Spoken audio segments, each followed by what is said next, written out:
Hi and welcome to the Lambda Audiobooks channel.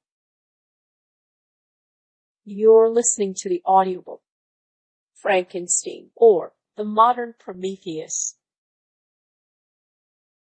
This chapter is titled Chapter 4.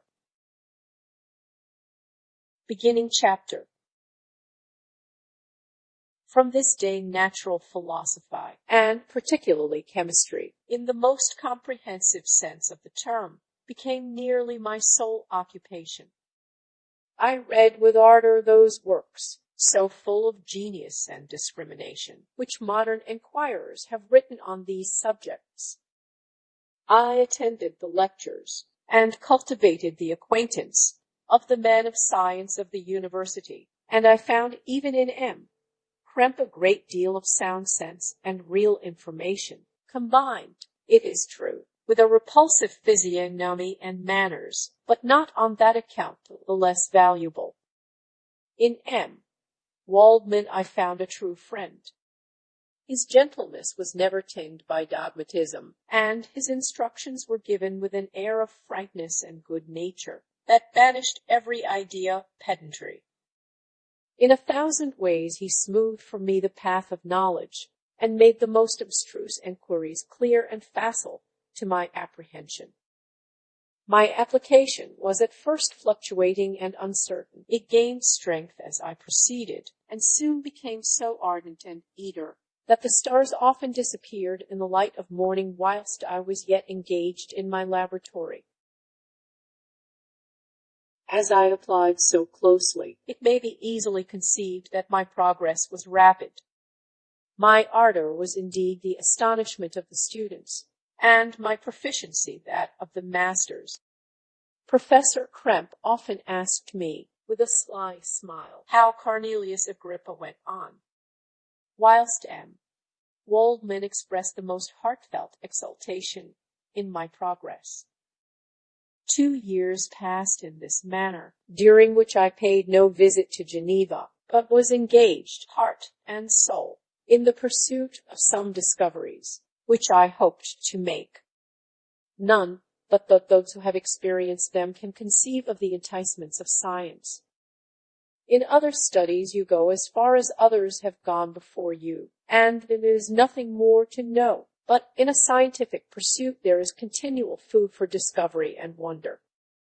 A mind of moderate capacity, which closely pursues one study, must infallibly arrive at great proficiency in that study, and I, who continually sought the attainment of one object of pursuit, and was solely wrapped up in this, improved so rapidly that, at the end of 2 years, I made some discoveries in the improvement of some chemical instruments, which procured me great esteem and admiration at the university. When I had arrived at this point, and had become as well acquainted with the theory and practice of natural philosophy as depended on the lessons of any of the professors at Ingolstadt, my residence there being no longer conducive to my improvements, I thought of returning to my friends and my native town, when an incident happened that protracted my stay. One of the phenomena which had peculiarly attracted my attention was the structure of the human frame, and, indeed, any animal endued with life. Whence, I often asked myself, did the principle of life proceed?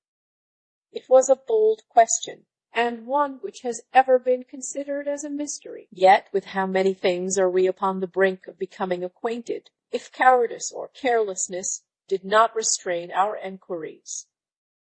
I revolved these circumstances in my mind, and determined thenceforth to apply myself more particularly to those branches of natural philosophy which relate to physiology. Unless I had been animated by an almost supernatural enthusiasm, my application to this study would have been irksome and almost intolerable. To examine the causes of life, we must first have recourse to death. I became acquainted with the science of anatomy, but this was not sufficient. I must also observe the natural decay and corruption of the human body. In my education, my father had taken the greatest precautions that my mind should be impressed with no supernatural horrors. I do not ever remember to have trembled at a tale of superstition, or to have feared the apparition of a spirit. Darkness had no effect upon my fancy, and a churchyard was to me merely the receptacle of bodies deprived of life, which, from being the seat of beauty and strength, had become food for the worm. Now I was led to examine the cause and progress of this decay, and forced to spend days in vaults and charnel houses. My attention was fixed upon every object the most insupportable to the delicacy of the human feeling. I saw how the fine form of man was degraded and wasted. I beheld the corruption of death succeed to the blooming cheek of life. I saw how the worm inherited the wonders of the eye and brain. I posed, examining and analyzing all the minutiae of causation, as exemplified in the change from life to death and death to life, until from the midst of this darkness a sudden light broke in upon me, a light so brilliant and wondrous, yet so simple, that while I became dizzy with the immensity of the prospect which it illustrated, I was surprised that among so many men of genius, who had directed their enquiries towards the same science, that I alone should be reserved to discover so astonishing a secret. Remember, I am not recording the vision of a madman. The sun does not more certainly shine in the heavens than that which I now affirm. Some miracle might have produced it, yet the stages of the discovery were distinct and probable. After days and nights of incredible labor and fatigue, I succeeded in discovering the cause of generation and life. Nay, more, I became myself capable of bestowing animation upon lifeless matter. The astonishment which I had at first experienced on this discovery soon gave place to delight and rapture. After so much time spent in painful labor, to arrive at once at the summit of my desires was the most gratifying consummation of my toils.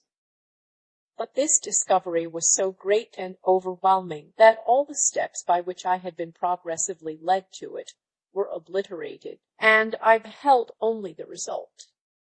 What had been the study and desire of the wisest men since the creation of the world was now within grasp.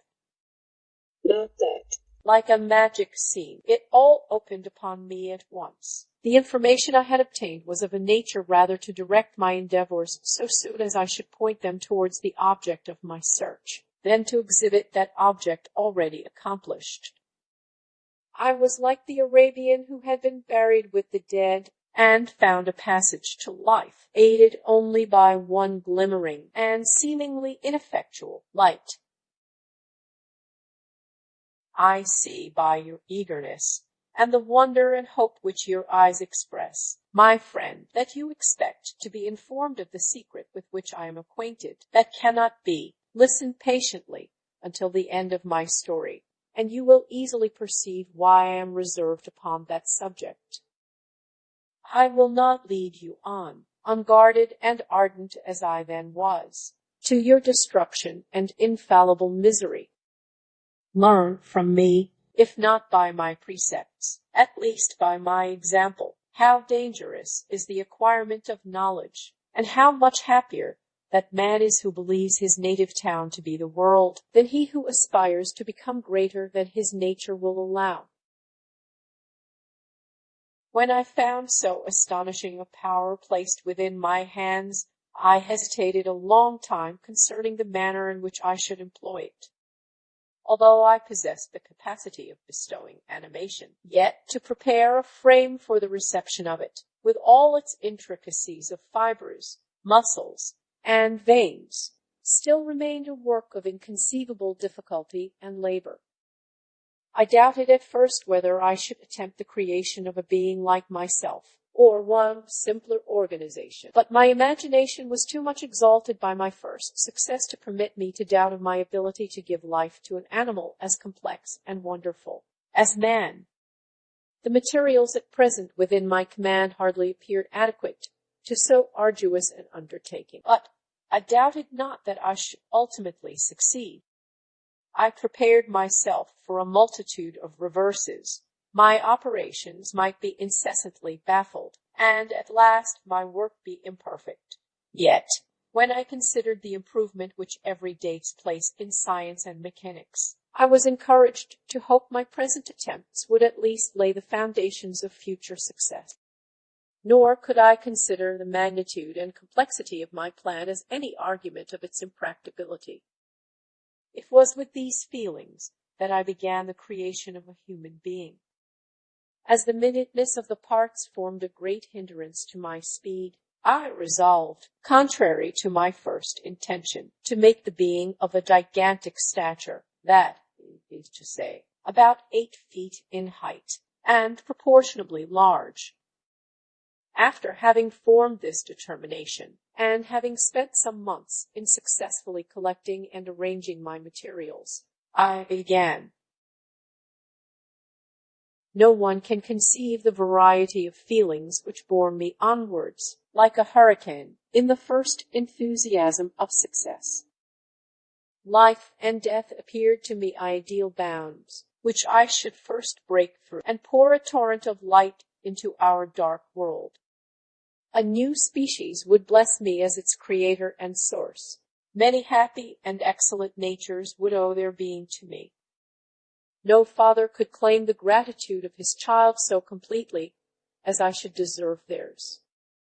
Pursuing these reflections, I thought that if I could bestow animation upon lifeless matter, I might in process of time, although I now found it impossible, renew life where death had apparently devoted the body to corruption.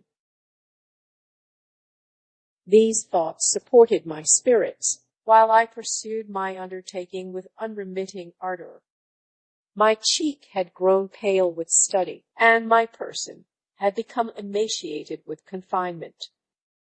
Sometimes, on the very brink of certainty, I failed, yet still I clung to the hope which the next day or the next hour might realize. One secret which I alone possessed was the hope to which I had dedicated myself, and the moon gazed on my midnight labors, while, with unrelaxed and breathless eagerness, I pursued nature to her hiding places. Who shall conceive the horrors of my secret toil, as I dabbled among the unhallowed damps of the grave, or tortured the living animal to animate the lifeless clay? My limbs now tremble, and my eyes swim with the remembrance, but then a resistless and almost frantic impulse urged me forward. I seemed to have lost all soul or sensation but for this one pursuit. It was indeed but a passing trance that only made me feel with renewed acuteness so soon as, the unnatural stimulus ceasing to operate, I had returned to my old habits. I collected bones from charnel houses, and disturbed with profane fingers the tremendous secrets of the human frame. In a solitary chamber, or rather cell, at the top of the house, and separated from all the other apartments by a gallery and staircase, I kept my workshop of filthy creation. My eyeballs were starting from their sockets in attending to the details of my employment. The dissecting room and the slaughter-house furnished many of my materials, and often did my human nature turn with loathing from my occupation, whilst, still urged on by an eagerness which perpetually increased, I brought my work near to a conclusion. The summer months passed while I was thus engaged, heart and soul, in one pursuit.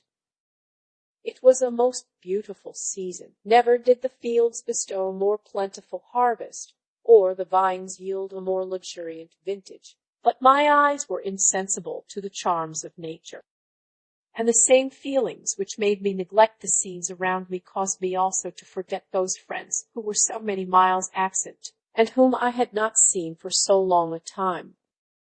I knew my silence disquieted them, and I well remembered the words of my father. I know that while you are pleased with yourself, you will think of us with affection, and we shall hear regularly from You must pardon me if I regard any interruption in your correspondence as a proof that your other duties are equally neglected.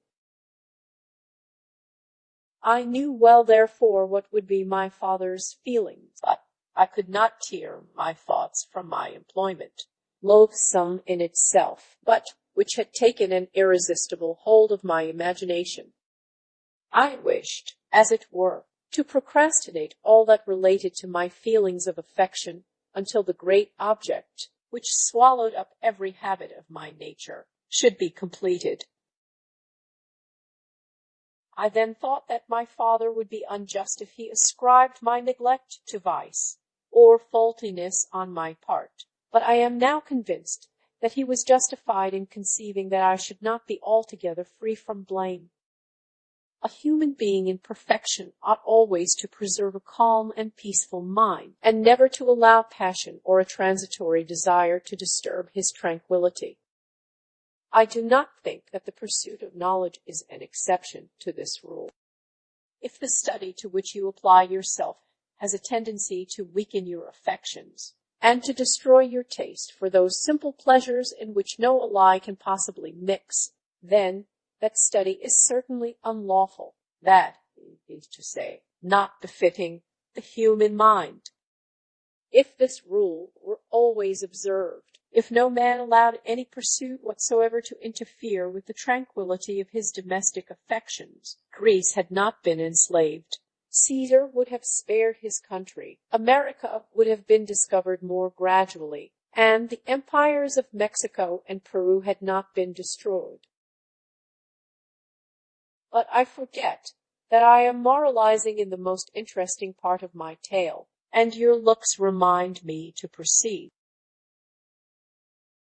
My father made no reproach in his letters, and only took notice of my silence by inquiring into my occupations more particularly than before.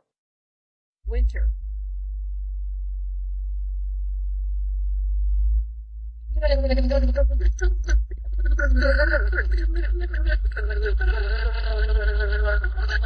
Spring and summer passed away during my labors, but I did not watch the blossom or the expanding leaf sights which before always yielded me supreme delight, so deeply was I engrossed in my occupation. The leaves of that year had withered before my work drew near to a close, and now every day showed me more plainly how well I had succeeded. But my enthusiasm was checked by my anxiety, and I appeared rather like one doomed by slavery to toil in the mines, or any other unwholesome trade, than an artist occupied by his favorite employment. Every night I was oppressed by a slow fever, and I became nervous to a most painful degree. The fall of a leaf startled me, and I shunned my fellow creatures as if I had been guilty of a crime. Sometimes I grew alarmed at the wreck I perceived that I had become. The energy of my purpose alone sustained. My labors would soon end, and I believed that exercise and amusement would then drive away incipient disease, and I promised myself both of these when my creation should be complete. End of chapter. Thank you for listening. If you enjoyed this video, please hit the like button. If you are interested in hearing more audiobooks, subscribe and turn on the notifications to get fresh daily audiobook chapters from Lambda Audiobooks. Until next time.